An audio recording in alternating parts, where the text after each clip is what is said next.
ya kupiga kura ya finance bill mkuwe na register.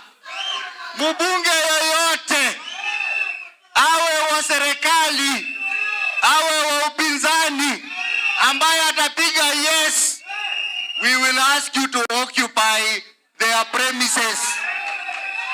Mnakubaliana na mimi? Na nilisikia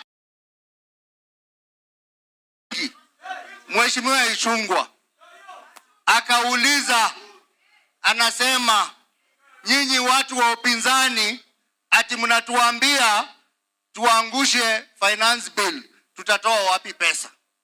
I want to tell Ichung'wah that serikali ya linda mwananchi, tukiingia hivi, the first thing will be to cut down on government expenditure. Kwa sababu there is a lot of wastage in government. Can you imagine, for example, State House ati wanatumia kwa mwaka moja 18 billion shillings.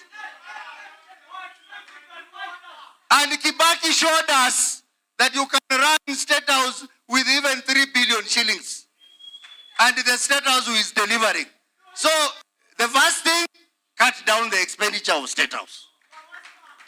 Ya pili, sisi kama Wakenya tumenunulia rais ndege. Anaiwacha hapo, anaenda anachukua ndege ya kifahari. Ile expensive. Ile iko na masaji ndani. Iko na malaya ndani wa huko. Wanafanyia masaji.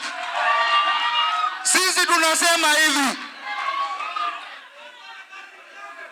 linda mwananchi, tukichukua hii kiti, we will cut down on expenses za president na kila mtu. Rais asafiri na ndege ile tumempatia, na kama hataki hiyo aende na KQ ama namna gani?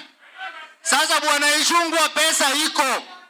We have enough money that can make this country run without taxing Kenyans. Tumeelewana? Na mambo ya cost of living, rais wewe umetuambia kwamba ile mkataba